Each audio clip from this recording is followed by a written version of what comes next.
One, two, three, go. Awesome. I used to walk with the camera, sleep with the camera, everything walking around with it, like, by shooting the same tree every day, 365 days a year for 3 years on how to make it look good. It's never a journey which keeps going up. It's always a journey which goes up and down, and I think the downs have taught me more than the ups.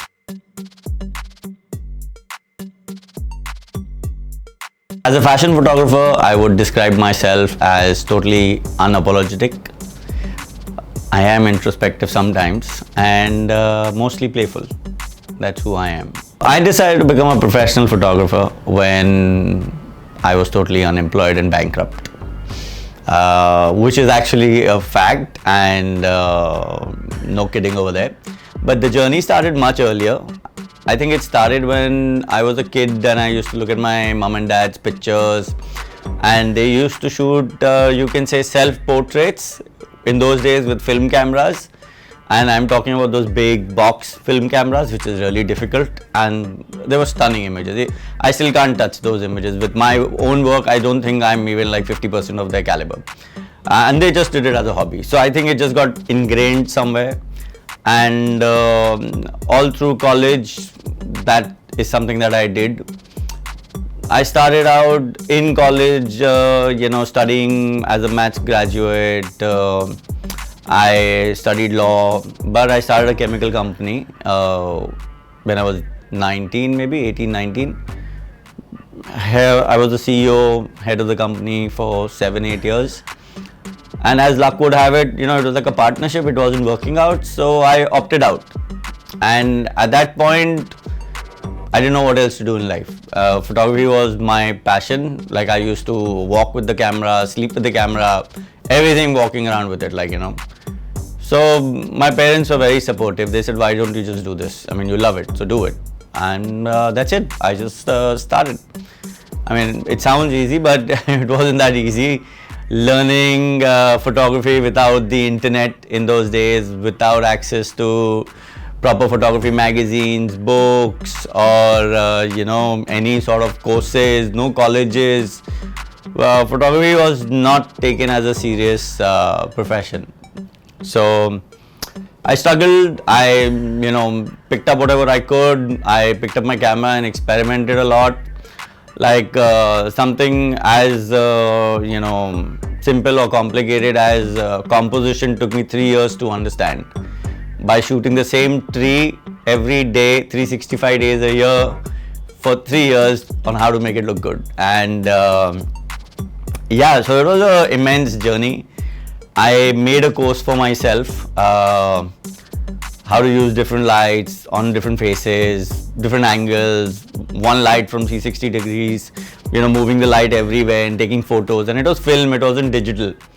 So I had to shoot, process the film, and then see how the images would look and which ones were the ones I preferred. So that became my style. Basically, I would make one of my friends sit and put a light in the center, then left, right, whatever, and then take it all around. And then when the pictures would, and I would write down, okay, I put the light here, I would draw it out.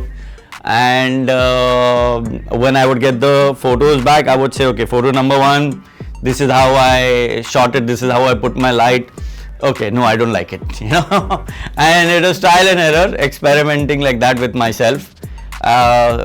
I also was very lucky. God has been really, really kind, because I got a professional shoot.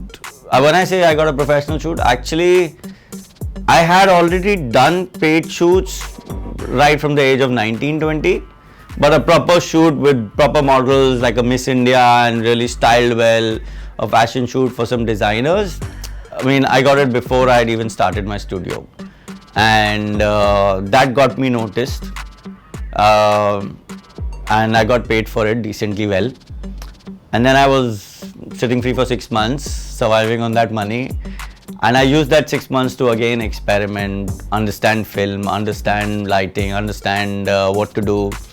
I did a couple of 2-day workshops. And I think by that time, things had started coming in, and I don't know, it's been a journey since then. It's never a journey which keeps going up. It's always a journey which goes up and down, and I think the downs have taught me more than the ups. So I mean, it's been a beautiful journey.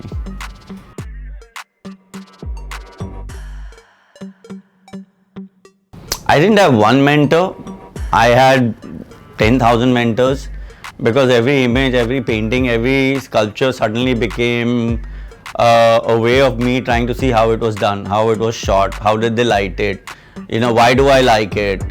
Basically it was like anything I like, I wanted to see. I would not zoom in, sorry, we didn't have zoom, but I would take a magnifying glass and look into the eyes of the model or the person and see where the lighting is placed, just to understand it's here, here.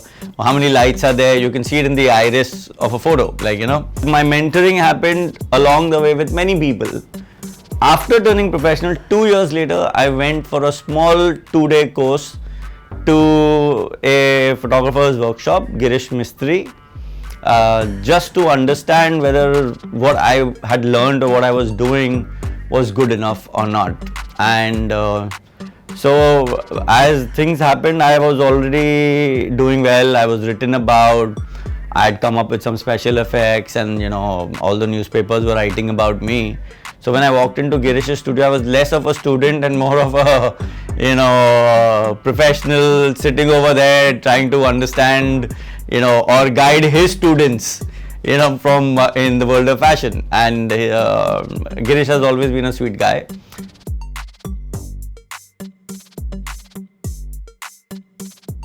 So I would say I knew lighting, but at his workshop I saw lighting. So I mean, I don't know how to explain it. So like today, if a flash pops, I can see the light before I've taken a photo. I know what it's going to do before I can take a photo, and that is something I learned over there.